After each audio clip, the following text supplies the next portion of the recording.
আজকের এই অনুষ্ঠানে প্রধান অতিথি হিসেবে উপস্থিত থাকবেন মাননীয় মন্ত্রী, গৃহায়ন ও গণপূর্ত মন্ত্রণালয়ে, গণপ্রজাতন্ত্রী বাংলাদেশ সরকার, জনাব জাকারিয়া তাহের।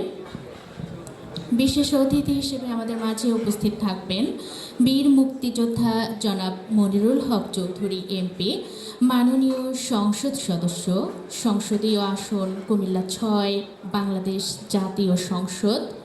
সেবায় নিয়োজিত প্রকৌশলীদের সেন্টার অফ এক্সেলেন্স খ্যাত ইঞ্জিনিয়ার্স ইনস্টিটিউশন বাংলাদেশ এর ৭৮তম প্রতিষ্ঠা বার্ষিকী উদযাপন উপলক্ষে আয়োজিত অনুষ্ঠানে পেশাগত দক্ষতার ক্রমাগত অগ্রগতির অংশ হিসেবে একটি কারিগরি সেমিনার আয়োজন করা হয়েছে।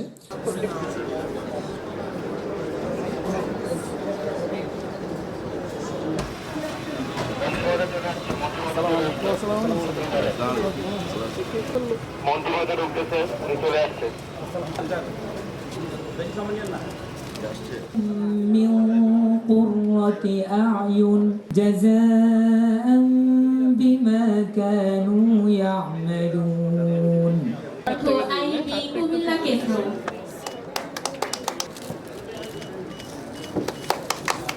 এবং অ্যাসোসিয়েশন অফ ইঞ্জিনিয়ার্স বাংলাদেশ ক্যাবের পক্ষ থেকে উত্তরীয় প্রদান করবেন প্রকৌশলী মোহাম্মদ সাইদুর রহমান, সম্মানী সম্পাদক আইবি কুমিল্লা।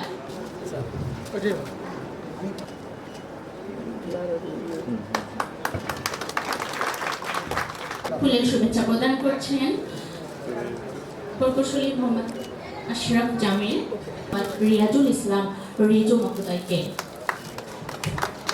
প্রদান করবেন প্রকৌশলী Mohammad Nurul Alam, council member IEB Comilla.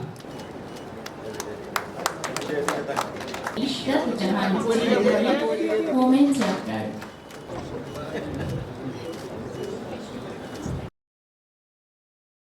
Rahman Sohel, প্রকৌশলী আব্দুল্লাহ আল মামুন, প্রকৌশলী আব্দুস সালাম, প্রকৌশলী কাজী জামাল উদ্দিন সুমন।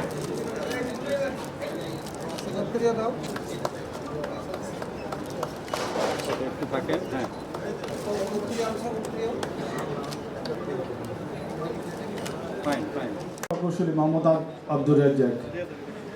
অনুষ্ঠানে প্রধান অতিথি হিসাবে উপস্থিত আছেন গণপ্রজাতন্ত্রী বাংলাদেশ সরকারের গৃহায়ন ও গণপূর্ত মন্ত্রণালয়ের মাননীয় মন্ত্রী জনাব জাকারিয়া তাহের।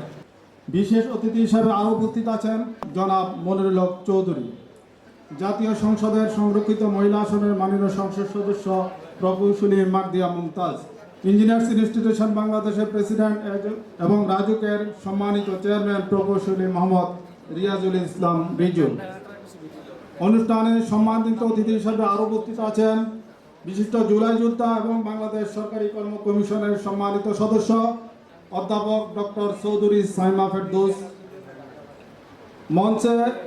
মঞ্চের সামনে উপস্থিত ঢাকা এবং চট্টগ্রাম থেকে আগত আইবির বিভিন্ন পর্যায়ের নেতৃবৃন্দ এবং অ্যাসোসিয়েশন সম্মানিত নেতৃবৃন্দ, আসসালামু আলাইকুম। আজকের এই দিনটি আমাদের জন্য অত্যন্ত গৌরব ও আনন্দের, অনুপ্রেরণার, কারণ আমরা উদযাপন করছি আইবির ৭৮তম প্রতিষ্ঠা বার্ষিকী। আজকের দিনটি বাংলাদেশ প্রকৌশলের ইতিহাস, উন্নয়ন ও অগ্রগতির এক মহিমান্বিত অভিযাত্রার দিন।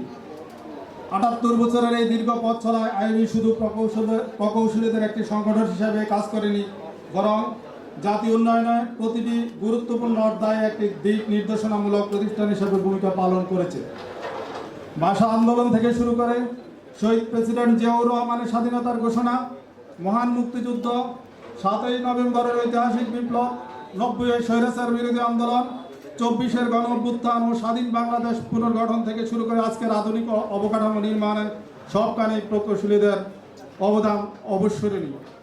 প্রিয় উপস্থিতি, আজকের বাংলাদেশ এক পরিবর্তনের সন্ধিক্ষণে দাঁড়িয়ে আছে। বিশ্বব্যাপী অর্থনৈতিক মন্দা, জলবায়ু পরিবর্তনের প্রভাব, জ্বালানি সংকট, প্রযুক্তিগত প্রতিযোগিতা, নগরায়নের চাপ, পরিবেশ দূষণ, নদী ভাঙ্গন, বেকারত্ব, কৃত্রিম বুদ্ধিমত্তা বা এআই, সাইবার নিরাপত্তা, সবুজ প্রযুক্তি এবং ডিজিটাল অবকাঠামো, প্রযুক্তিগত বৈষম্যের মতো চ্যালেঞ্জ আমাদের সামনে নতুন বাস্তবতা তৈরি করেছে। মানুষের কল্যাণে সর্বোচ্চ গুরুত্ব দিব। বক্তব্য শেষ পর্যায়ে মাননীয় প্রধান অতিথি এবং বিশেষ অতিথি মহোদয়ের দৃষ্টি আকর্ষণ করছি। আমরা প্রকৌশলীরাই বিভিন্ন অবকাঠামো প্রযুক্তিগত উন্নয়নে গুরুত্বপূর্ণ ভূমিকা, কিন্তু আইবি কুমিল্লা কেন্দ্রের অবকাঠামোগত সমস্যার কারণে কেন্দ্রের কার্যক্রম ও পেশাগত উন্নয়নে মাননীয় প্রধান অতিথি দৃষ্টি আকর্ষণ করছি। আপনি কুমিল্লা জেলা বড় উপজেলার গর্বিত সন্তান আস্থাভাজন এবং গুরুত্বপূর্ণ মন্ত্রণালয়ের মাননীয় মন্ত্রী, আপনার হাত ধরে আইবি কুমিল্লা কেন্দ্রের আমরা কুমিল্লা কেন্দ্রের প্রকৌশলী বৃন্দ আশাবাদী, আপনার হাত ধরে আমাদের কুমিল্লাকে সম্মানিত অতিথিবৃন্দ, সকল প্রকৌশলী কর্মকর্তা কর্মচারী বৃন্দকে আন্তরিক জিন্দাবাদ। প্রকৌশলী বিসমিল্লাহির রহমানির রহিম।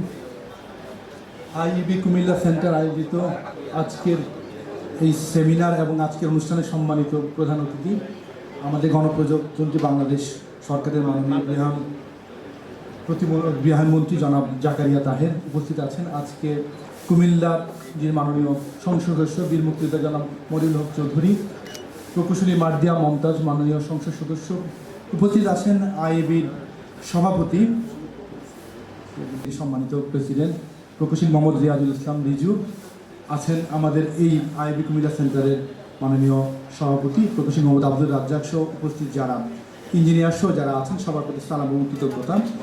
সবার প্রথমে আমি ধন্যবাদ মূল প্রবন্ধ উপস্থাপন করার জন্য এবং কিছু কৃতজ্ঞতা। 1 বছর আগেও আমি আপনাদের এই কুমিল্লা সেন্টারে আসার সৌভাগ্য আমার হয়েছিল, এই জন্য আমি বিশেষ কৃতজ্ঞতা জানাচ্ছি। আজকের অনুষ্ঠানের মূল যে প্রতিপাদ্য নেওয়া হয়েছে সেটা হচ্ছে পরিকল্পিত এবং অন্তর্ভুক্ত নগর উন্নয়ন, বিদ্যমান চ্যালেঞ্জ এবং করণীয়।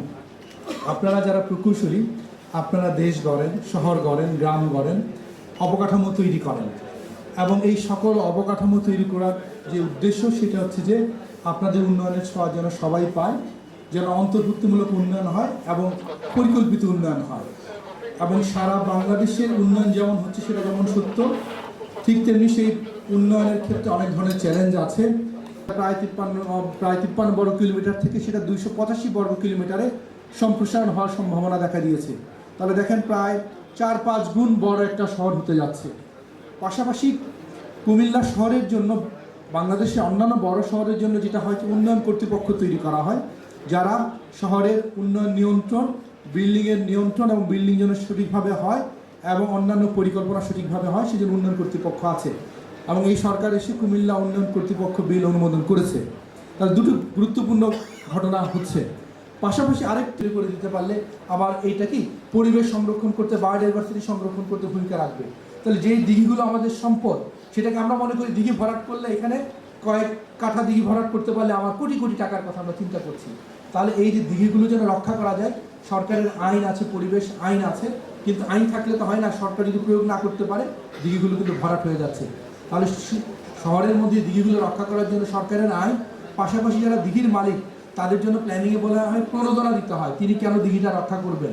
তাহলে সেই জন্য আমাদের তাদের জন্য যারা ল্যান্ডগুলো বা দিঘিগুলো রক্ষা করবেন তাদের জন্য পরিকল্পনা মাফিক তাদের জন্য বিভিন্ন ধরনের প্রণোদনা দিতে হয়। সেগুলো পরিকল্পনা কৌশল আছে, অনেক সময় আমরা কি করি সেই জায়গাগুলোতে সেই কৌশলগুলো অবলম্বন করি যেন তিনি সেই দিঘিগুলো রক্ষা করেন।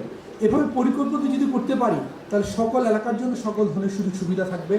আমরা আবার যে এলাকাগুলো ইন্ডাস্ট্রিয়াল এলাকা, ইকোনমিক জোন করব, সেখানটাতে যেন পরিবেশসম্মত উপায়ে ইকোনমি তৈরি হয়। তাহলে সেই পরিবেশ যে বর্জ্যগুলো হবে সেগুলোর জন্য অ্যাফ্লুয়েন্ট ট্রিটমেন্ট প্ল্যান বা ইটিপির মাধ্যমে যেন আমরা সেই বর্জ্যগুলিকে শোধন করি। আমাদের বর্জ্য যেন আশেপাশে নদী নালা খাল বিলের জন্য যেন তারা নুইসেন্স তৈরি না করে। এবং আমরা যারা ব্যবসায়ী, আমরা যারা ব্যবসা করি, ব্যবসা করা ইসলামে কী বলা হয়েছে, এটাকে অত্যন্ত সেই অর্থে অনুপ্রেরণাদায়ক কি জীবিকা বলা হয়েছে।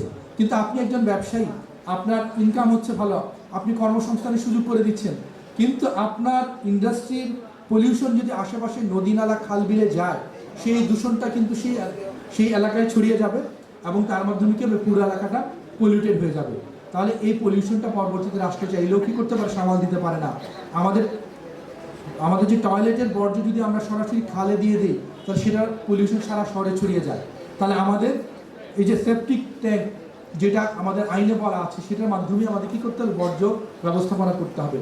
এই যে আইনগুলো আমাদের ইমারত বিধিমালাতে বলা আছে, শহরের পরিকল্পনায় বলা আছে, পরিবেশ সংক্রান্ত আইনগুলোতে বলা আছে, আমাদের আশেপাশে যে ইটভাটাগুলো তৈরি, ইটভাটা নিয়ন্ত্রণ আইন আছে, শহরের জন্য প্রচুর পরিকল্পনার আইন আছে, পরিবেশের আইন আছে, বিধিমালা আছে। পরিকল্পনার অনুপস্থিতি থাকলেও হয়তো হয়ে যাবে। তাহলে নাগরিকরা যদি সচেতন না হয়, নাগরিকদের যদি আমরা সম্পৃক্ত না করতে পারি, তাহলে এই পরিকল্পনাগুলো কি হবে না, বাস্তবায়িত হবে না। তাহলে এই পরিকল্পনার ক্ষেত্রে নাগরিকদের সম্পৃক্ততা বৃদ্ধি করা, আমাদের যারা সরকারি সংস্থাগুলো আছে তাদের দায়বদ্ধতা বৃদ্ধি করা এবং তাদের ক্যাপাসিটি বাড়ানো। আপনারা যারা প্রকৌশলী আছেন, আপনারাও যদি সঠিকভাবে কাজ করতে পারেন, যাকে পলিটিক্যাল পার্টির অঙ্গীকার থেকে, সেখানে আমরা যেতে পারবো। তো আজকের সেমিনারের প্রতিবাদদের মধ্যে যেটা আমরা বলতে চাই যে এভাবে সবাই মিলে কাজটা করতে হবে। এটা একক কোনো গোষ্ঠী পারবে না, শুধু রাজনৈতিক দলও পারবে না। তাহলে এখানে সকলে অংশগ্রহণ, পেশাজীবী সাধারণ মানুষ, সরকারি সংস্থা সবাই মিলে যদি অংশগ্রহণ করতে পারি, আমাদের দেশ পরিকল্পিত হবে, যে পরিকল্পিত উন্নয়নের মধ্যে সকলের অন্তর্ভুক্তি থাকবে। তো এই বলে আজকে আমাকে এখানে সুযোগ দেওয়ার জন্য আমি আবারও ধন্যবাদ জানাচ্ছি। সবাই ভালো থাকবেন। আসসালাম। এই পর্যায়ে আমরা এই প্রবন্ধের বিষয়ে কিছু উন্মুক্ত আলোচনায় অংশগ্রহণ করব। তো আমাদের উপস্থিতি যারা আছেন এদের মধ্য থেকে আমরা কিছু প্রশ্ন নেব। আপনারা যদি নগর উন্নয়ন বিষয়ক কোনো প্রশ্ন বা আলোচনা করতে চান সংক্ষেপে, তাহলে আপনাদেরকে আমরা সেই ফ্লোরটা এখন ওপেন করছি।